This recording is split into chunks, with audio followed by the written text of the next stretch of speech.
وذكر فإن الذكرى تنفع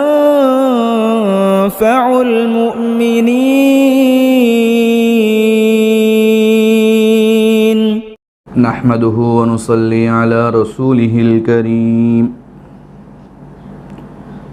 أما بعد فأعوذ بالله من الشيطان الرجيم. بسم الله الرحمن الرحيم. يا أيها الذين آمنوا كلوا من طيبات ما رزقناكم واشكروا لله إن كنتم إياه تعبدون. إنما حرم عليكم الميتة والدم ولحم الخنزير وما أهل به لغير الله فمن اضطر غير باغ ولا عاد فلا إثم عليه إن الله غفور رحيم.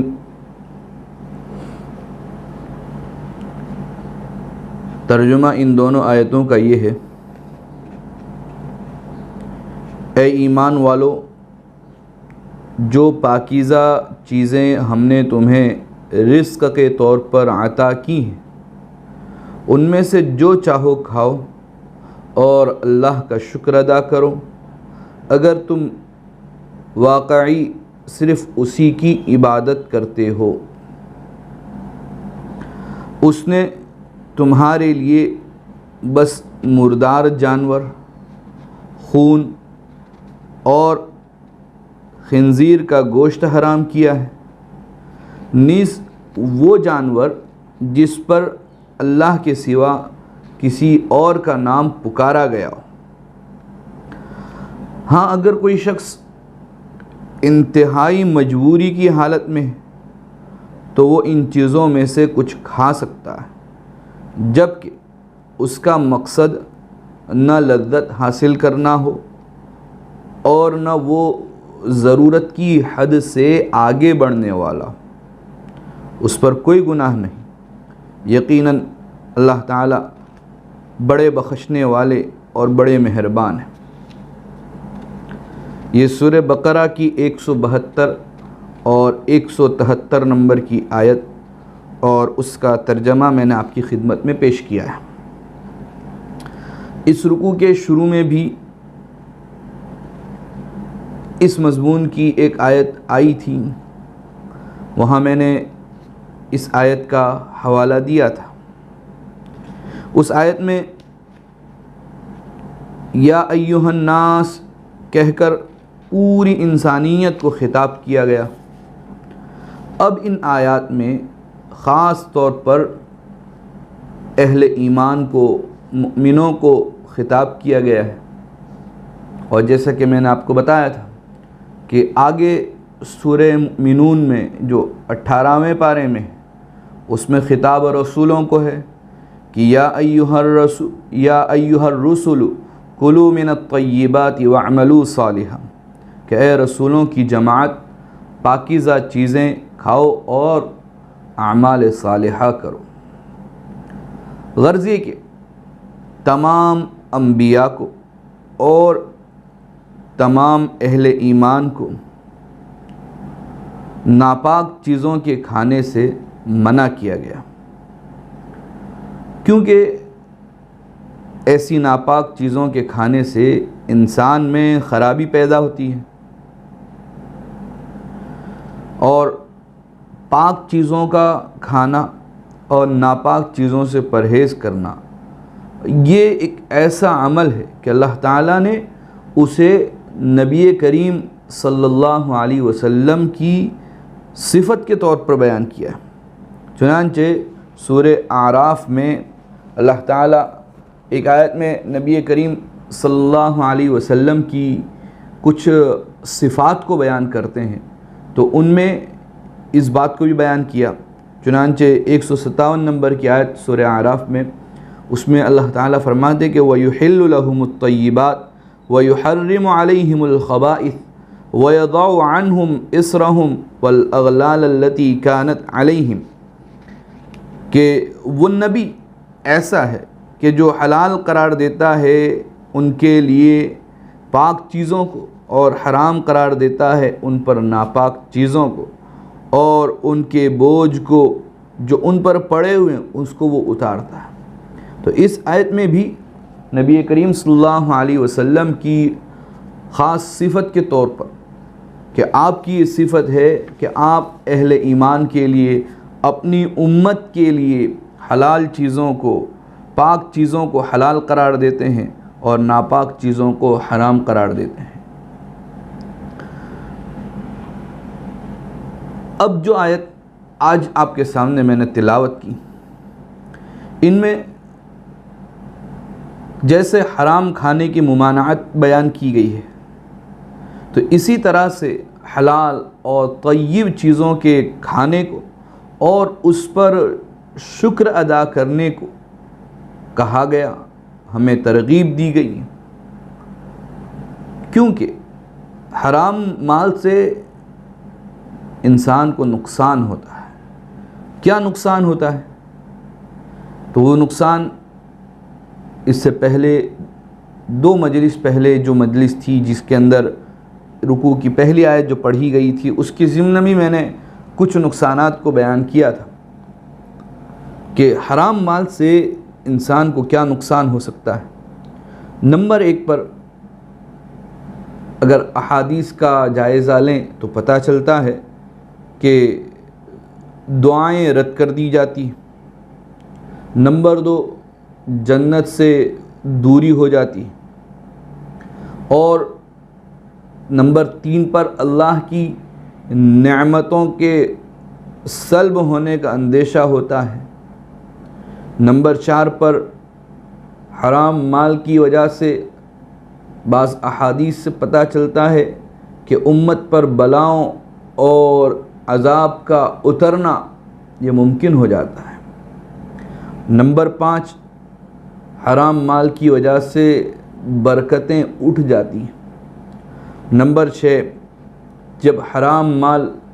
پیٹ میں پہنچتا ہے پھر اس کے بعد جب بندہ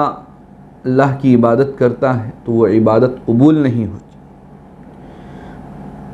نمبر 7، بلکہ یوں کہا جائے کہ عبادتوں کا جو ذوق اور شوق اور عبادتوں کی جو لذت وہ فوت ہو جاتی ہے۔ اور نمبر 8 پر گندے اخلاق، برے اخلاق جو ایک انسانیت کو زیب نہیں دیتے، ایسے اخلاق اس حرام مال کی وجہ سے انسان میں پیدا ہو جاتے ہیں۔ اور اس کے مقابلے میں جب آدمی حلال رزق کا اہتمام کرتا ہے اور یہ کوشش کرتا ہے کہ اس کے منہ میں جو لقمہ جا رہا ہے وہ لقمہ حلال ہو، اور حلال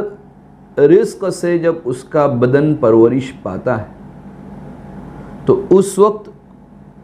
اس سے فائدے بھی حاصل ہوتے ہیں۔ کیا حاصل ہوتے ہیں؟ اگر آیات اور احادیث کو سامنے رکھیں تو یہ فائدے ہمارے سامنے آتے ہیں۔ نمبر 1 پر اعمال صالحہ کی توفیق ملتی ہے، جیسے ابھی میں نے سورہ مؤمنون کے حوالے سے کہا، اور اسی طرح سے اس آیت سے جو آج پڑھی گئی معلوم ہوتا ہے کہ اللہ کا شکر ادا کرنے کی توفیق ملتی ہے۔ رکوع کی پہلی آیت سے معلوم ہوا 3 نمبر کا فائدہ، وَلَا تَتَّبِعُوا خُطُوَاتِ الشَّيْطَانِ، کہ شیطان اور اس کے نقش قدم پر چلنے، اس کے مکر و فریب سے حفاظت ہو جاتی۔ اسی طرح احادیث سے معلوم ہوتا ہے کہ دعائیں قبول ہوتی۔ نمبر 5 پر مال میں برکت ہوتی، حساب دینے میں آسانی، کہ جب حلال مال کھایا ہوا ہے تو اللہ کے سامنے ہمیں میدان محشر میں کھڑے ہو کر حساب دینا ہے۔ اگر حلال مال کھایا ہے تو حساب دینے میں آسانی ہوگی۔ اور نمبر 7 پر کہ جب یہ حلال مال پیٹ میں پہنچتا ہے تو دل میں نورانیت پیدا ہو جاتی ہے۔ نمبر 8 پر جو گندے اخلاق ہیں جو حرام مال سے پیدا ہوتے ہیں، حلال مال کے پیٹ میں پہنچنے کی وجہ سے ان گندے اخلاق کی برائی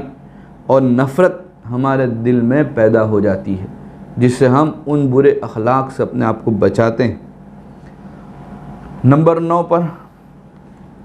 کہ اخلاق فاضلہ جو اچھے اخلاق ہیں جس کی تعلیم نبی کریم صلی اللہ علیہ وسلم نے دی ہے، ان اخلاق کی رغبت ہمارے دل میں پیدا ہوتی ہے، دل چاہتا ہے کہ ہم ان اخلاق کو اپنائیں اور اپنے اندر پیدا کریں حلال مال کی وجہ سے۔ اور نمبر 10، یہ بھی بہت اہم فائدہ ہے کہ گناہوں کا ڈر اور گناہوں کی نفرت ہمارے دل میں پیدا ہوتی۔ اگر حلال مال کھایا ہے تو حلال مال انسان کو گناہ کرنے سے روکے گا اور انسان ڈرے گا کہ میں کیسے گناہ کروں حلال مال کی برکت سے۔ جب اس پہلی آیت کے اندر اللہ تعالیٰ نے حلال کھانے کا جو قانون تھا وہ ہمارے سامنے رکھا اور اس کو بیان کیا، اور اس کی جو مزید تفصیلات تھی میں اس رکوع کی پہلی آیت کے ضمن میں بیان کر چکا ہوں۔ اب ہم دوسری آیت پر آتے ہیں۔ تو یہ جو دوسری آیت ہے، اس آیت میں اللہ تعالیٰ نے 4 حرام چیزوں کا تذکرہ کیا ہے، اور 4 حرام چیزوں کو بیان کر کے صاف طور پر فرمایا کہ ان 4 چیزوں کا استعمال انسان کے لیے جائز نہیں، حرام ہے، قطعاً حرام ہے، کہ انما حرم علیکم، کہ تمہارے لیے تم پر حرام کیا ہے ان 4 چیزوں کو، المیتۃ والدم ولحم الخنزیر وما اہل بہ لغیر اللہ، کہ 4 چیزیں ایسی ہے جو تم پر حرام کی گئی۔ تو وہ 4 چیزیں کیا ہیں؟ سب سے پہلے ہم ان کو نمبر وار مختصراً سمجھ لیں، اور اس کے بعد ہم اس کو ایک ایک کو تفصیل کے ساتھ جو ہے وہ سمجھیں گے۔ تو قرآن کریم کی اس آیت کو سامنے رکھیں تو جو 4 چیزیں حرام کی گئی ہیں ان میں نمبر 1 پر ہے المیتہ، میتہ کے معنی مردار، والدم خون، ولحم الخنزیر اور خنزیر کا گوشت، سور کا گوشت، وما اہل بہ لغیر اللہ، اور نمبر 4 پر وہ چیزیں جو غیر اللہ کے نامزد کی گئی ہو، یہ 4 چیزیں حرام ہیں۔ یہاں ایک بات کو سمجھ لیں کہ اس آیت کریمہ میں یہ بتلانا مقصود نہیں ہے کہ صرف یہی 4 چیزیں حرام ہیں، بلکہ یہاں مخصوص طور پر 4 چیزوں کے حرام ہونے کو بیان کرنا ہے۔ حرام چیزیں اس کے علاوہ بھی ہیں، لیکن یہاں پر یہ بتلانا ہے کہ یہ 4 چیزیں تمہارے لیے حرام ہیں۔ اس کے علاوہ اور حرام جو چیزیں ہیں ان کا تذکرہ دوسری آیتوں میں ہے، بعض کا تذکرہ احادیث میں ہے۔ تو یہاں یہ نہ مان لیا جائے کہ بس یہی 4 چیزیں جو ہے وہ حرام ہیں، بلکہ جو بڑی بڑی جو 4 چیزیں ہیں، اور بعض مفسرین نے یہ وجہ بیان کی ہے کہ اس لیے ان 4 چیزوں کو یہاں ذکر کیا کہ ان 4 چیزوں کا حرام ہونا یہ اس زمانے میں، جس زمانے میں نبی کریم صلی اللہ علیہ وسلم پر یہ قرآن نازل ہو رہا ہے، حرام نہیں سمجھا جاتا، اور لوگوں میں اس کا رواج تھا، تو اس لیے ان کو اس کے حرام ہونے کو بیان کیا گیا۔ اور اگر دیکھا جائے اور غور کیا جائے تو پتہ چلے گا کہ یہ چیزیں معاشرے میں بہت زیادہ کثرت سے پھیلی ہوئی ہوتی ہیں، تو اس لیے اس پر تنبیہ کرنے کے لیے ان 4 چیزوں کو خصوصیت سے حرام قرار دیا گیا، ورنہ حرام چیزیں اور بھی ہیں۔ نمبر 1 پر فرمایا مردار۔ مردار، اس سے مراد کیا ہے؟ کون سا جانور جو ہے وہ حرام ہے مردار کے طور پر؟ تو مردار سے مراد وہ جانور ہیں کہ جو حلال تو ذبح کرنے کے قابل بھی ہو، لیکن ذبح کیے بغیر اپنی موت مر جائے، تو اب ایسا جانور یہ میتہ کہا جائے گا، حرام کہا جائے گا اور اس کو کھانا جائز نہیں۔ جیسے آپ دیکھ لیں جو روزانہ جانور ہم کھاتے ہیں، مثلا بکرا ہے، بھینس ہے، مرغی ہے، یہ حلال ہے۔ اگر ہم اس کو صحیح طریقے سے ذبح کریں تو اس کا کھانا ہمارے لیے حلال ہے، لیکن ہم ذبح کریں اس سے پہلے وہ اپنی موت مر گیا تو اب وہ مردار ہے، اب اگر ہم اس کو ذبح کریں تب بھی وہ حلال ہونے والا نہیں، تو اب اس کا کھانا ہمارے لیے جائز نہیں۔ یہ مردار جانور ہے تو وہ حرام۔ مردار میں دوسرے جانور بھی ہیں لیکن ان کا کھانا تو شریعت نے پہلے ہی سے حرام قرار رکھا ہے، اس لیے یہاں پر وہ مراد نہیں، یہاں پر تو وہ مراد کہ جو زندہ ہوں، اگر ہم اپنے ہاتھوں سے اس کو ذبح کریں بسم اللہ پڑھ کر تو اس کا کھانا ہمارے لیے حلال، لیکن ہم ذبح کریں اس سے پہلے ہی وہ مر گیا۔ جیسے کہ بسا اوقات قربانی کے ایام میں یہ واقعات پیش آتے ہیں کہ کوئی جانور خرید کر اپنے پاس رکھا تھا کہ اس کی قربانی کریں گے، لیکن اس سے پہلے کسی وجہ سے وہ مر گیا تو اب وہ جانور مردہ ہے، تو اب وہ کھانا جائز نہیں، حرام ہے۔ اور اس کی مردار کی کچھ صورتیں ہو سکتی ہیں کہ وہ کس طریقے سے مردار قرار دیا جائے گا۔ ایک صورت تو بہت آسان جو ہم سمجھتے ہیں کہ بھئی وہ اپنی موت مر گیا، مثلا رات میں بندھا ہوا تھا، اب کسی کوئی زہریلے سانپ وغیرہ نے کاٹ لیا وہ مر گیا، یا کرنٹ لگ گیا وہ مر گیا، یا کچھ بیمار تھا اور بیماری کی وجہ سے وہ مر گیا، تو اس کو تو ہم مردار سمجھتے ہی ہیں، لیکن اس کے علاوہ بھی کچھ صورتیں ہیں اور اس کی تفصیل اللہ تعالیٰ نے سورہ مائدہ میں بیان کی ہے، اور اس کی یہ صورتیں بیان کی، چنانچہ سورہ مائدہ کی یہ 3 نمبر ہی کی آیت ہے، تفصیلی بڑی آیت ہے، لیکن میں اس کا وہی جز آپ کے سامنے پیش کرتا ہوں جس میں ان 4 صورتوں کو بیان کیا گیا کہ وَالْمُنْخَنِقَةُ وَالْمَوْقُوذَةُ وَالْمُتَرَدِّيَةُ وَالنَّطِيحَةُ وَمَا أَكَلَ السَّبْعُ إِلَّا مَا ذَكَّيْتُمْ وَمَا ذُبِحَ عَلَى النُّصُبِ وَأَن تَسْتَقْسِمُوا بِالْأَزْلَامِ۔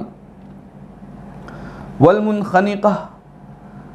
یعنی وہ جانور حلال نہیں جو گلا گھونٹ کر مار دیے گئے ہوں۔ منخنقہ کہ کسی جانور کا گلا جو ہے وہ اتنا کس دیا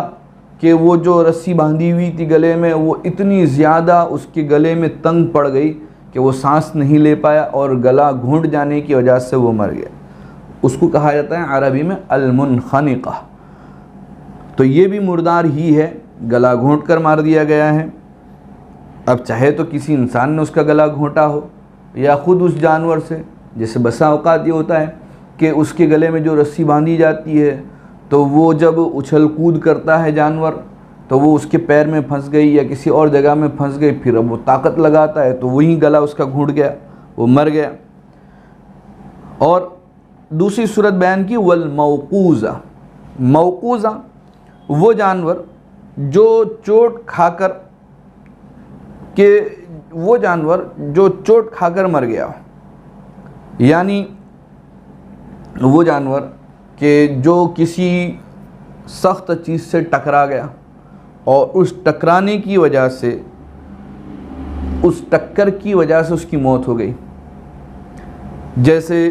کوئی جانور ہے، اب وہ دوڑا چلا جا رہا ہے اور اس نے دیکھا نہیں کہ سامنے دیوار سے ٹکرا گیا اور اس ٹکر لگنے کی وجہ سے اس کی موت ہو گئی۔ یا اسی طرح سے وہ جانور جو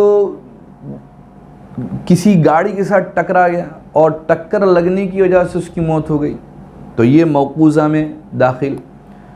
اور اسی طرح سے تیسری صورت، اور اس میں بھی سبب تو ہے ٹکر لیکن اس کی صورت الگ ہے، والمتردیہ کہ جو بلند جگہ پر سے گرنے کی وجہ سے، ٹکر کھانے کی وجہ سے مر گیا۔ مثلا کوئی بلند پہاڑی پر تھا اور وہاں سے سیدھا نیچے کسی چٹان کے اوپر گر گیا تو چٹان کے ساتھ اس کا سر ٹکرا گیا، وہ مر گیا۔ یا جیسے آج کل جو ہے بسا اوقات یہ ہوتا ہے کہ کسی بلند والا عمارت کے اوپر چڑھ گیا، اب اس کو سمجھ میں نہیں آ رہا ہے کہ کیسے اترنا، اوپر سے کود گیا وہ جانور اور زمین پر ٹکرا کر مر گیا۔ تو یہ موقوزہ اور متردیہ دونوں میں موت کا سبب ٹکر ہوتی ہے۔ متردیہ میں فرق اتنا ہوتا ہے کہ اوپر سے گرنے، بلندی سے گرنے کی وجہ سے اس کی موت ہوتی ہے، اور سبب تو ٹکر ہی ہوتا ہے۔ اور اسی طرح سے چوتھی صورت بیان کی والنطیحہ۔ والنطیحہ اس کا مطلب یہ ہوتا ہے کہ ٹکر کھانے کی وجہ سے مرا، تو موقوزہ چوٹ کھانے کی وجہ سے، اور متردیہ بلندی سے گرنے کی وجہ سے، اور نطیحہ کسی اور وجہ سے ٹکر لگنے کی وجہ سے وہ مرا۔ اور آگے ایک صورت بیان کی، اور یہ بھی مردار ہی کے اندر داخل، وما اکل السبع،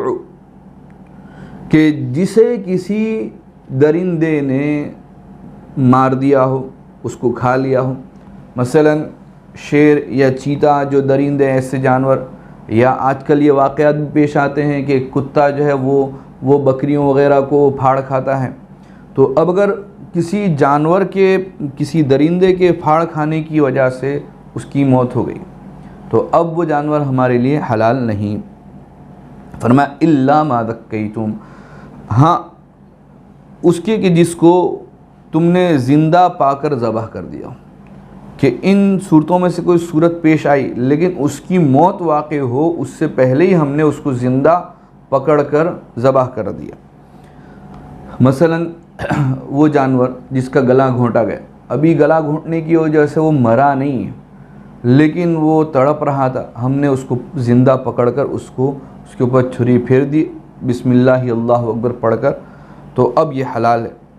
اسی طرح سے کسی درندے نے اس کو پھاڑ تو کھایا لیکن ابھی وہ مرا نہیں تھا، ہم نے اس کو زندہ پکڑ کر اس کے گلے پر چھری پھیر دی، تو اب وہ جانور جو ہے وہ حلال ہے۔ تو یہ صورتیں بیان کی گئی ہے مردار کی، کہ یہ ایسے جانور بھی جو ہے وہ مردار ہی کے اندر شمار ہوں۔ اب یہاں ایک سوال ہے کہ یہ جو مردار کے کھانے کو حرام قرار دیا گیا ہے تو اس کی حکمت کیا ہے؟ کیوں مردار کھانے کو حرام قرار دیا گیا؟ اللہ تعالیٰ ہی بہتر جانتے ہیں کہ ان مردار جانوروں کے حرام قرار دیے جانے میں حکمت کیا ہے، لیکن مفسرین کرام نے ایک حکمت یہ بیان کی ہے کہ اس کے گوشت کے کھانے سے انسان میں سستی اور کاہلی پیدا ہو جاتی ہے، کیونکہ وہ جانور ہی مردہ ہے، اب اس کے گوشت میں ہی حیات اور زندگی نہیں ہے، تو اب جب وہ گوشت ہمارے پیٹ میں جاتا ہے تو اس کی موت کا اثر بھی جو ہے وہ ہمارے پیٹ میں پہنچ جاتا ہے، جس کی وجہ سے ہمارے اندر بھی سستی اور کاہلی پیدا ہو جاتی ہے، اور عبادات میں، نیک کاموں میں، بلکہ یوں کہیے کہ دوسرے دنیاوی کاموں میں بھی جو ہے وہ جو چستی حاصل ہونی چاہیے، نشاط حاصل ہونا چاہیے، وہ نہیں ہوتا۔ یہ بہت اہم چیز ہے، اور آج ہم بہت افسوس کے ساتھ کہنا پڑتا ہے کہ بسا اوقات احتیاط نہیں کرتے، خاص کر کے جو گوشت بیچنے والے ہیں، چاہے وہ بکرے کا ہو یا بڑے کا ہو، اور اسی طرح سے زیادہ تر دیکھا گیا مرغی کا گوشت بیچنے والوں کو کہ وہ احتیاط نہیں کرتے، بسا اوقات مری ہوئی مرغی کو ذبح کر کے اس کا گوشت جو ہے وہ بیچ دیا جاتا ہے، اور ایسے بہت سارے واقعات ہمارے سامنے۔ اور اسی طرح سے خاص کر کے کہ جو کھانے پینے کے ہوٹلیں ہیں اور جہاں بنا بنایا کھانا بک رہا ہے، بنا کر دیا جا رہا ہے، تو وہ زیادہ نفع کمانے کی لالچ کے اندر سستا گوشت جو در حقیقت مردار کا گوشت ہوتا ہے وہ خرید کر مسلمانوں کے پیٹ میں پہنچا رہے ہیں، تو وہ خود حرام کام کر رہے ہیں، اس لیے کہ مردار گوشت کو بیچنا بھی جائز نہیں، حرام ہے، مردار کو کھانا بھی حرام ہے، مردار کو کھلانا بھی حرام ہے۔ تو اگر مسلمانوں کے پیٹ میں، ان کی غفلت میں اگر مردار کا گوشت کھلا رہے ہیں، تو جو بیچنے والے ہیں، جو پکانے والے ہیں اور جو کھلانے والے ہیں، وہ سب کے سب گنہگار ہوں گے۔ اگر ہمیں پتہ چل جائے، ہمیں شک ہو جائے کہ یہ اتنا سستا کیسے دے رہا ہے، ہو سکتا ہے کہ اس نے حرام گوشت خریدا ہوگا تو ہمارے لیے وہاں سے وہ سالن اور وہ کھانے پینے کی چیزیں خریدنا جو ہے وہ جائز نہیں ہے، ہمیں اس سے اپنے آپ کو بچانا چاہیے۔ یہ پہلی چیز۔ دوسری چیز والدم، خون۔ یہاں پر جس خون کو حرام قرار دیا گیا ہے وہ بہتا خون، بہتا ہوا خون، اور اسی کو قرآن کریم میں دوسری جگہ پر دمم مسفوحہ قرار دیا گیا، یعنی جو بہنے والا خون جو رگوں میں چلتا ہے، اور جب ہم جانور کو ذبح کرتے ہیں تو چھری پھیرتے وقت اس کی گلے سے جو بڑی رگ ہے اس سے وہ خون بہتا ہے اور پورے بدن سے وہ خون جو وہ نکل جاتا ہے۔ یہ جو خون ہے بہنے والا جو ذبح کرنے کے وقت اس کے بدن سے نکل کر بہتا ہے، یہ خون قطعی طور پر حرام ہے، اور اس کا استعمال جو ہے وہ جائز نہیں کہ آپ کسی برتن وغیرہ میں بھر لیں اور پھر اس کو کسی بھی طرح سے اپنے استعمال میں لائیں، یہ جائز نہیں ہے، یہ حرام ہے۔ البتہ آپ نے دیکھا ہوگا کہ بسا اوقات وہ خون تو بہہ گیا، پورا جانور چھیل لیا گیا، اس کا گوشت کاٹ کر الگ کر لیا گیا، تو اب بعض رگوں میں کچھ خون جو ہے وہ باقی رہ جاتا ہے، تو یہ جو خون جو گوشت کے ساتھ لگا ہوا ہے بعض رگوں کے اندر رہ جاتا ہے، تو یہ جو ہے وہ حرام نہیں، یہ حرام نہیں۔ اور اس وجہ سے اگر ہم گوشت کو دھوئے بغیر پکا کر کھائیں تو یہ بھی ہمارے لیے جائز ہے۔ یہ مسئلہ یاد رکھیے کہ اگر گوشت کے اوپر تھوڑا سا خون ایسا لگا ہوا ہے تو اب اس کو دھوئے بغیر پکا کر کھانا ہمارے لیے جائز ہے۔ ہاں یہ بات الگ ہے کہ نظافت کا تقاضا یہ ہے کہ اس کو خوب اچھی طرح سے دھو لیا جائے گوشت کو، اس کے اوپر خون یا اور کوئی نجاست لگی ہوئی ہے تو اس کو بالکل صاف ستھرا کر کے پکائیں، یہ نظافت کا تقاضا ہے، طبیعت سلیمہ اس کو چاہتی ہے۔ یہی وجہ ہے کہ جب ہم جانور کو ذبح کرتے ہیں اور وہ خون بہہ جاتا ہے ہم کہتے ہیں کہ اب یہ جانور حلال ہو گیا، کیونکہ جو بہنے والا خون تھا جو جانور کے جسم میں موجود تھا تو جب تک موجود ہے اس وقت تک وہ جانور حرام ہے، لیکن جب یہ نجاست ناپاکی نکل گئی اور بہہ گئی اب یہ جانور جو ہے وہ حلال ہو گیا، تو اس لیے ہم کہتے ہیں کہ یہ جانور حلال ہو گیا۔ یا ایک مسئلہ بھی جو ہے وہ آپ کو بتلاتے ہوئے چلوں تاکہ ہمارے لیے آسانی ہو، کہ جب ہمارے سامنے یہ بات آئی کہ جانور کو جب شرعی طور پر ذبح کر دیا جائے تو، اور شرعی طور پر ذبح کرنے کا طریقہ یہ ہے کہ اس کی گلے میں 4 رگیں ہوتی ہے، ان میں ایک حلق ہوتا ہے جس سے کھانا پانی وغیرہ جو ہے اس کے پیٹ میں اترتا ہے، اور ایک جو ہے وہ سانس کی رگ ہوتی ہے، اور 2 بڑی رگیں ہوتی ہے خون کی۔ تو ان 4 رگوں میں سے 3 رگوں کا کٹنا ضروری ہوتا ہے، کم سے کم 3 رگیں کٹیں، تو اب 3 رگوں میں ایک حلق کٹے گا اور اس کے بعد سانس کی جو نلی ہے وہ کٹے گی اس لیے کہ وہ اوپر ہوتی ہے، اور خون کی 2 رگوں میں سے ایک رگ، تو ایک رگ کا جو ہے وہ کم از کم پورا کٹ جانا ضروری ہے تاکہ پورا خون جو ہے وہ بہہ جائے۔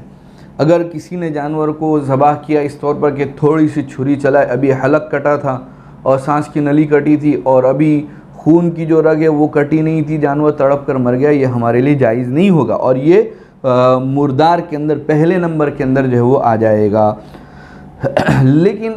بسا اوقات جو ہے وہ جانور کو شرعی طور پر ذبح کرنا ممکن نہیں ہوتا۔ بسا اوقات کوئی جانور ایسا ہے، مثلا جن جانوروں کا شکار کیا جاتا ہے جیسے ہرن وغیرہ، یہ حلال ہے لیکن یہ ہمارے ہاتھ میں آتے ہی نہیں ہے کہ ہم ان کو جو ہے وہ پکڑ کر شرعی طور پر لٹا کر جو ہے وہ ذبح کریں، تو ایسی صورت، اور ایسے بھی جو جانور جو پالتو ہیں، مثلا گائے ہے، بھینس ہے، بکرا ہے، یہ جب بدک جاتے ہیں اور بھڑک کر بھاگ جائیں اور ان کو پکڑنا ممکن نہ ہو تو ایسی صورت میں ان کو اگر زخمی کر دیا جائے، مثلا تیر چلا دیا گیا یا نیزہ بھالا وغیرہ مار دیا گیا، اور یا یہ کہ بندوق کی جو گولی ہے وہ چلا دی گئی، اور تیر چلاتے وقت، نیزہ مارتے وقت یا بندوق کی گولی چلاتے وقت ہم نے اللہ کا نام لیا، بسم اللہ پڑھ کر تیر چلایا، بسم اللہ پڑھ کر گولی چلائیے، تو اب وہ جانور کو جہاں کہیں لگ جائے اور وہ مر جائے تو اب یہ ہمارے لیے حلال ہے۔ یہ دوسری جو حرام چیز تھی وہ ہمارے سامنے آ گئی کہ خون جو ہے وہ حرام ہے۔ تیسرے نمبر پر کہا گیا وَلَحْمَ الْخِنزِيرِ، خنزیر کا گوشت جو ہے وہ ہمارے لیے حرام ہے۔ خنزیر یہ عربی زبان کا لفظ ہے اور اس کو ہم اپنے اردو کے اندر سور کہتے ہیں، گجراتی میں اسے ڈکر کہا جاتا ہے۔ تو یہ جو جانور ہے خنزیر، اب یہ قرآن کا لفظ اتنا عام ہو چکا ہے کہ اب ہم اردو کے اندر، ہندی کے اندر بھی جو وہ خنزیر ہی بولتے ہیں۔ یہ عربی زبان کا لفظ ہے خنزیر، سور کا گوشت، یہ ہمارے لیے جو ہے وہ جائز نہیں، یہ حرام ہے۔ اب یہاں دیکھیے وَلَحْمَ الْخِنزِيرِ کہا گیا کہ خنزیر کا گوشت جو ہے وہ حرام ہے، لیکن اس کا مطلب یہ نہیں کہ صرف گوشت حرام اور اس کی دوسری جو چیزیں ہیں مثلا کھال ہو، ہڈی ہو وغیرہ وہ حلال نہیں۔ خنزیر کا گوشت بھی حرام ہے اور اس کی تمام اشیاء وہ بھی حرام ہیں، ان میں سے کسی کا استعمال جائز نہیں، نہ اس کی ہڈی جائز، اور اسی طرح سے اس کے بال اور اس کی چربی اور اس کی کھال وغیرہ سب جو ہے وہ حرام ہے، سب حرام ہے۔ ایک بات یاد رکھیے، اور یہ کہ جو چیزیں حرام ہوتی ہے اور جو جانور، دیگر جو جانور حرام ہیں ان میں اور خنزیر میں فرق یہ ہے کہ خنزیر کو نجس العین قرار دیا گیا۔ اب جو دوسرے جانور ہیں جو حرام ہیں، مثلا جو درندے وہ حرام ہیں، لیکن اگر ان کو شرعی طور پر ذبح کر دیا جائے اور ان کی کھال کو لے لیا جائے تو اب وہ کھال پاک ہے، اس کو استعمال میں لانا چاہو لا سکتے ہیں، یا وہ مردار جانور ان کے اوپر سے کھال چھڑا کر اس کو کیمیکل سے یا کسی دوائی سے یا کسی چیزوں سے اس کی ساری ناپاکی کو دور کر کے خشک سکھا لیا جائے تو اب ہم اس کو اپنے استعمال میں لا سکتے ہیں۔ لیکن خنزیر نجیس العین ہے، تو اس کا جو چمڑا ہے، اس کی جو کھال ہے وہ کبھی بھی کسی بھی طریقے سے پاک ہونے والی نہیں اور اس کا استعمال ہمارے لیے جائز نہیں۔ بہت ساری جو ہے وہ چمڑے کی، لیدر کی مصنوعات بنی ہوئی چیزیں ایسی ہوتی ہے کہ جو خنزیر کی کھال سے بنی ہوئی ہوتی ہے اور ہمیں تھما دی جاتی ہے، مسلمان جو ہے وہ غفلت میں لے لیتا ہے، وہ ہمارے لیے جائز نہیں، اس کا استعمال بھی بالکل حرام ہے۔ اور خنزیر کے متعلق حدیث میں کیا کہا گیا؟ بخاری کے اندر حضرت ابو ہریرہ رضی اللہ تعالیٰ عنہ کی روایت ہے کہ نبی کریم صلی اللہ علیہ وسلم نے ارشاد فرمایا کہ جب حضرت عیسیٰ علیہ السلام نازل ہوں گے تو آپ نمبر 1 پر فرمایا گیا کہ وہ صلیب کو توڑیں گے اور خنزیر کو قتل کریں گے۔ خنزیر کو قتل کریں گے یعنی یہ نہیں کہ ذبح کریں گے، اس کو قتل کر دیں گے۔ یہ ان کی عیسائیوں کی تذلیل کے لیے، ان کو ذلیل کرنے کے لیے یہ کیا جائے گا، ان کی تذلیل جو ہے وہ مقصود ہے۔ حضرت عیسیٰ علیہ السلام، یہ دونوں باتیں عیسائیوں نے حضرت عیسیٰ علیہ السلام کے طرف منسوب کر دی، اور حضرت عیسیٰ علیہ السلام کی لائی ہوئی شریعت کے اندر یہ انہوں نے بگاڑ پیدا کیا ہے۔ تو حضرت عیسیٰ علیہ السلام نازل ہو کر ان دونوں چیزوں کی تردید کریں گے۔ حضرت عیسیٰ علیہ السلام صلیب کو توڑ کر یہ ثابت کریں گے کہ جو عیسائی ان کو ماننے والے اور جو یہ عقیدہ رکھتے کہ حضرت عیسیٰ علیہ السلام کو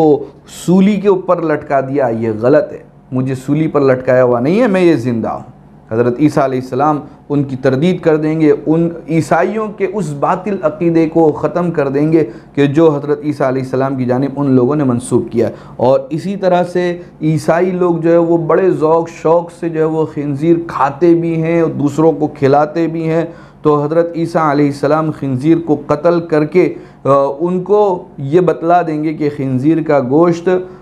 ہماری شریعت میں، حضرت عیسیٰ علیہ السلام کی شریعت میں بھی حلال نہیں رہا اور نہ مسلمانوں کی شریعت میں حلال ہے، بلکہ وہ حرام ہی ہے۔ اب یہاں ایک بات یہ بھی سمجھتے چلیں کہ یہ خنزیر کے گوشت کو کیوں حرام قرار دیا گیا؟ تو حضرت شاہ ولی اللہ محدث دہلوی رحمۃ اللہ علیہ جو ہے وہ اس کی کچھ وجوہات بیان فرماتے ہیں کہ ایک وجہ تو اس میں یہ کہ خنزیر میں ایسی خصلتیں پائی جاتی ہیں کہ جو انسانی فطرت کے بالکل خلاف ہے، انسان کی طبیعت ہی کے بالکل خلاف۔ ان میں پہلے نمبر پر یہ کہ یہ جو جانور ہے یہ گندگی کھانے والا جانور ہے، ناپاک چیزیں کھانے والا جانور ہے، ناپاکی کھاتا ہے، اور نبی کریم صلی اللہ علیہ وسلم نے ناپاکی کھانے والے جانوروں کو کھانے سے منع کیا کہ وہ جانور جو حلال ہیں اور ان کو ذبح کر کے ہم کھا سکتے ہیں، لیکن اگر وہ جانور کی فطرت بدل جائے، کسی وجہ سے وہ گندگی کھانے لگے، تو اب ان جانوروں کا کھانا جو ہے وہ مکروہ تحریمی ہے۔ جیسے عام طور سے یہ بات پیدا ہو جاتی ہے مرغی کہ پالتو مرغی ہے، آپ اس کو دانہ ڈالتے ہیں وہ کھاتی ہے، یا اس کو کھلی چھوڑ دیتے ہو تو وہ عام راستوں پر گھوم گھوم کر جو اس کو کہیں سے دانہ وغیرہ مل جاتا ہے وہ کھا لیتی، لیکن بسا اوقات اس کی فطرت میں کبھی یہ عارضہ لاحق ہو جاتا ہے کہ وہ گندگی کھانا شروع کر دیتی، تو ایسی مرغی کو جو ہے وہ جلالہ کہا جاتا ہے، گندگی کھانے والی، تو اب اس کا کھانا ہمارے لیے حلال نہیں ہے بلکہ وہ مکروہ تحریمی۔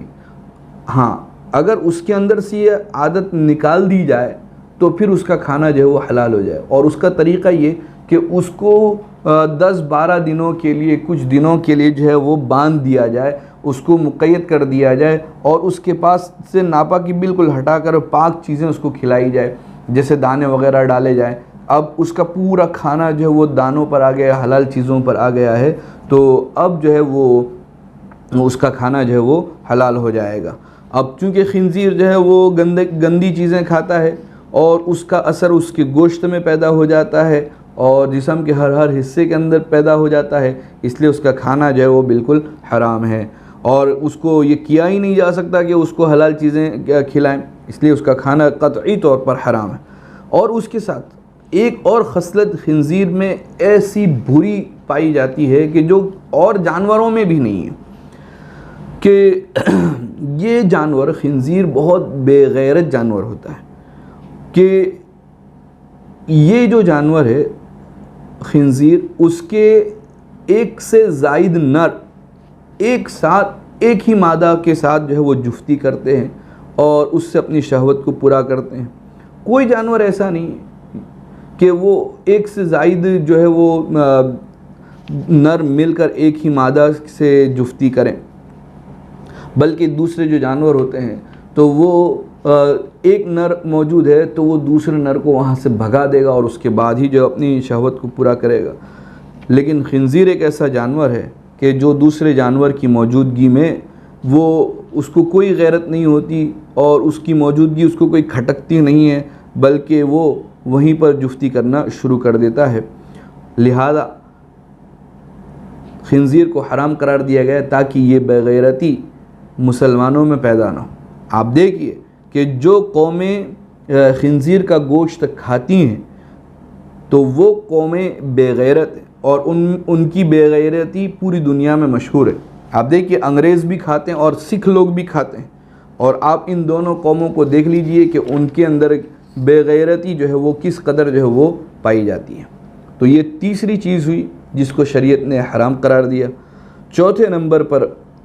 چوتھی چیز ہے وما اہل بہ لغیر اللہ، کہ وہ جانور، وہ چیزیں، جانور نہیں بلکہ وہ تمام چیزیں کہ جس پر غیر اللہ کا نام پکارا گیا ہو، یعنی یا تو کوئی جانور ہو یا کوئی ایسی چیز ہو کہ جس کو اللہ کے علاوہ کسی اور کا قرب حاصل کرنے کے لیے اور اس کی رضامندی حاصل کرنے کے لیے، اس کو راضی کرنے کے لیے وہ چیز اس کے نامزد کی جائے۔ یہ قرآن کریم کے الفاظ ہیں۔ اگر میں اپنے معاشرے کی بات کروں تو ہم یہاں اس کو کہتے ہیں کہ فلاں کے نام چڑھانا، کہ فلاں کے نام چڑھا دیا۔ اگر جانور یا کوئی چیز ہے اور کہا جائے کہ فلاں کے نام ہم نے یہ جانور چڑھایا ہے، تو یہ ایسی جو چڑھائی ہوئی چیزیں ہیں جو غیر اللہ کے نام پر چڑھائی گئی ہے، غیر اللہ کے نامزد کی گئی ہے، غیر اللہ کو راضی کرنے کے لیے، ان کا قرب حاصل کرنے کے لیے، ان کی خوشنودی کے لیے ان کے نام کی گئی ہے، تو یہ چیزیں بھی حرام ہے۔ اور اس کے اندر جو مردار جانور ہیں ان میں جو خباثت ہوتی ہے اس سے زائد جو ہے وہ خباثت ایسے جانوروں کے اندر، ایسی چیزوں کے اندر ہوتی ہے، اس لیے اللہ تعالیٰ نے ان کو بھی قطعی طور پر حرام قرار دیا ہے۔ یہ بہت اہم چیز ہے، لیکن آج جو ہے وہ ہم اس کو اتنا اہم سمجھتے نہیں ہیں۔ فقہائے کرام نے بڑا سنگین مسئلہ بیان کیا ہے کہ جو شخص غیر اللہ کو راضی کرنے،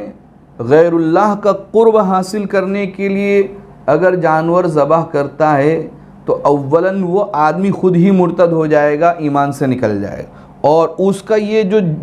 غیر اللہ کے نام پر کیا ہوا جانور ہے یہ بھی مردار ہی کی طرح سے حرام ہے، اس کا کھانا جو ہے وہ جائز نہیں۔ مثلا آپ دیکھیے یہ چیز جب غیر مسلموں میں پائی جاتی ہے، ہندوؤں میں پائی جاتی ہے تو ہم اس کو برا سمجھتے ہیں، لیکن جب یہی کام ہم کرتے ہیں تو اس کو برا نہیں سمجھتے۔ مثلا کہا جاتا ہے کہ بلی چڑھانا، تو اب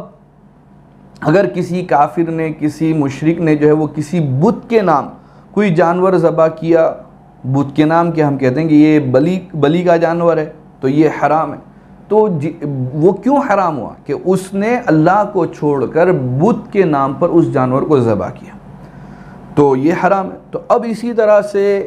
یہ حکمت تمام غیر اللہ کے لیے ہے کہ اللہ کو چھوڑ کر جتنی بھی چیزیں ہیں، خواہ وہ کوئی بھی ہو، اگر ان کو راضی کرنے کے لیے، ان کا قرب حاصل کرنے کے لیے اس طرح سے جانور کو ذبح کیا گیا ہے تو وہ حرام ہے۔ جیسے فرشتوں کے نام کیا گیا ہو، یا جنات کے نام کیا گیا ہو، یا یہاں تک کہ انبیاء اور رسولوں کے نام کیا گیا ہو، یا کسی اللہ کے ولی کے نام کیا گیا ہو، یا کسی پیر فقیر کے نام پر کیا گیا ہو، تو وہ جانور بھی جو ہے وہ وما اہل بہ لغیر اللہ میں داخل ہوگا اور وہ حرام ہوگا۔ اب یہاں پر ایک اور مسئلہ ہے، اس کو بھی ہم سمجھتے چلیں کہ بسا اوقات یہ ہوتا ہے کہ ہم کسی خوشی کے اندر جانور ذبح کرتے ہیں، تو ایسی صورت میں کیا وہ جانور حرام ہوگا یا نہیں؟ مثلا کوئی آدمی ہے، اب وہ اس کو اطلاع ملی یا اس نے اپنے پیر صاحب کو دعوت دی، انہوں نے قبول کی، اب وہ پیر صاحب جو اس کے یہاں پر تشریف لا رہے ہیں، تو ان کی آنے کی خوشی کے اندر اگر وہ جانور ذبح کر رہا ہے، ان کے آنے کی خوشی میں وہ پورا جانور ذبح کر رہا ہے اور وہ ان پیر صاحب کو بھی کھلا رہا ہے اور ان کے ساتھ آنے والوں کو بھی کھلا رہا ہے، تو یہ جو جانور ہے یہ حرام نہیں، حلال ہے۔ لیکن کیوں؟ کیسے؟ اس لیے کہ یہ جو جانور ہے وہ غیر اللہ کے نامزد نہیں کیا گیا ہے،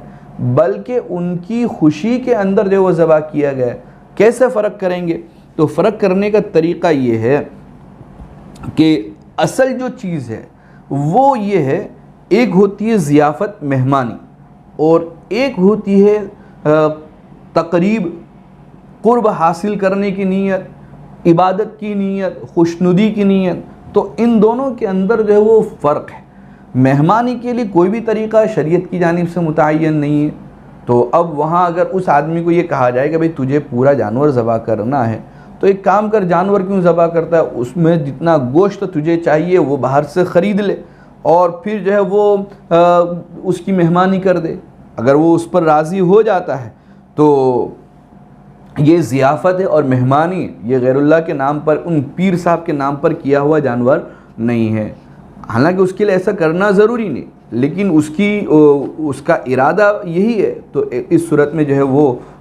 حرام نہیں ہوگا، حلال ہوگا۔ لیکن اگر وہ یہ کہے کہ نہیں میں تو جو ہے وہ جانور ہی ذبح کروں گا چاہے پیر صاحب کھائے یا نہ کھائے، تو اب یہاں معلوم ہو گیا کہ اس کا ارادہ صرف جانور کو ذبح کرنا ہے، مہمانی کرنا نہیں، تو اب اس صورت میں یہ جانور جو ہے وہ حرام ہو جائے گا۔ یہ 3 چیزیں ہوئی، 4 چیزیں مکمل ہو گئی۔ اب اس کے بعد اللہ تبارک و تعالی ارشاد فرماتے ہیں کہ فَمَنِ اضْطُرَّ غَيْرَ بَاغٍ وَلَا عَادٍ فَلَا إِثْمَ عَلَيْهِ، کہ جو شخص اضطرار کی حالت میں ہو اور وہ باغی بھی نہ ہو اور عادی بھی نہ ہو، 2 لفظ استعمال کیے، دونوں کا مطلب ابھی میں سمجھاتا ہوں۔ میں پہلے وہی لفظ استعمال کروں کہ جو حالت اضطرار میں ہو یعنی مجبوری کی حالت میں ہو، اور وہ باغی بھی نہ ہو اور عادی بھی نہ ہو، تو اب اس پر کوئی گناہ نہیں، یعنی اب وہ ایسی حالت میں ان 4 حرام چیزوں میں سے کوئی چیز اس کو مل جائے تو اس کو وہ کھا سکتا ہے۔ یعنی یہ جو 4 چیزیں ہیں یہ تمام انسانوں کے لیے عام حالات میں حرام ہے۔ البتہ ایک صورت ایسی ہے کہ یہ جو حرام چیزیں وقتی طور پر مخصوص حالت کے اندر مباح ہو جاتی ہے اور اس کو استعمال کیا جا سکتا ہے، کہ اگر کوئی شخص اضطراری حالت میں ہو، یعنی انتہائی مجبوری کی حالت ہے، مثلا ایسا آدمی ہے کہ وہ بھوکا ہے اور شدت بھوک کی اتنی زیادہ ہے کہ اب وہ بھوک سے مرنے کے قریب،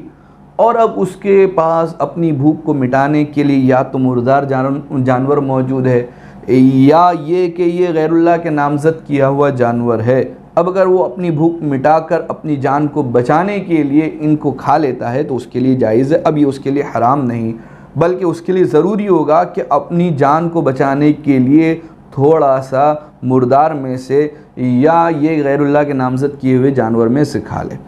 لیکن یہاں شرط لگائی کہ وہ کھانے والا نہ باغی ہونا چاہیے نہ عادی ہونا چاہیے۔ تو باغی اور عادی کا کیا مطلب؟ تو امام ابو حنیفہ رحمۃ اللہ علیہ فرماتے ہیں کہ باغی سے مراد یہ کہ اضطراری حالت میں جو مباح چیز کھانے والا ہے وہ لذت طلب کرنے کے لیے نہ کھا رہا ہو، کہ وہ مجبوری کی حالت میں لیکن وہ کھا رہا ہے اس کے لیے کہ لذت ہے، مثلا خنزیر کا گوشت، اب وہ سوچے کہ عام حالت میں تو کہاں ملے گا، چلو اس حالت میں موقع ملا ہے تو کھا لو، تو وہ لذت حاصل کرنے کے لیے کھا رہا ہے، تو اب اگرچہ وہ مجبوری کی حالت میں لیکن اس کے لیے کھانا جو ہے وہ جائز نہیں ہوگا۔ اور عادی کہا جاتا ہے حد سے آگے نکل جانے والا، تو یہاں اس سے مراد کیا ہے؟ امام حنیفہ رحمۃ اللہ علیہ فرماتے ہیں کہ ایسی کوئی چیز کم از کم مقدار میں استعمال کرے جس سے بھوک دور ہو سکتی ہے، اس سے زائد کھانے والا وہ عادی ہوگا، یعنی ایسی مجبوری کی حالت ہے کہ اپنی موت اس کو سامنے نظر آ رہی ہے تو وہ اس میں اتنا ہی کھا سکتا ہے کہ جس سے اس کی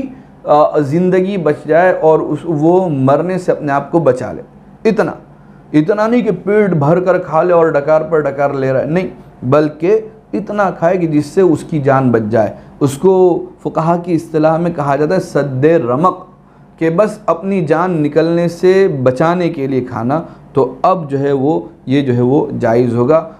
ایسی مجبوری کی حالت ہے کہ کھانے پینے کے لیے کوئی چیز موجود نہیں، یا کوئی آدمی ہے جو انتہائی درجے کا جو ہے وہ پیاسا ہے اور پینے کے لیے کوئی چیز نہیں مل رہی ہے، اور ایسی صورت میں اس کے سامنے جو ہے وہ شراب لا کر رکھی گئی ہے، تو اب شراب کا ایک گھونٹ اتنا سا پی لے کہ اس کا حلق تر ہو جائے اور پیاس کی جو شدت ہے وہ چلی جائے اور اس کی جان بچ جائے تو اس کے لیے جائز، لیکن یہ سوچے کہ بھئی چلو اب موقع ملا ہے، گولڈن چانس ہے، تو اب جو وہ اتنا پی لیتا ہے تو گلاس بھر کر پی لیتا ہے، تو یہ اس کے لیے جائز نہیں، یہ حرام ہی رہے گا۔ تو یہ 4 چیزیں جو حرام تھی وہ بھی بیان کر دی، ان 4 چیزوں کا مجبوری کی حالت میں استعمال کب جائز کب ناجائز یہ بھی بیان کر دیا۔ یہاں پر یہ آیت کریمہ مکمل ہو رہی ہے، اور اسی کے ساتھ ساتھ ہمارے یہ اس سال کی جو ہے وہ آخری مجلس، یہ سلسلہ بھی یہاں پر موقوف ہو رہا ہے، اس لیے کہ آج جو ہے وہ 28 شعبان، اور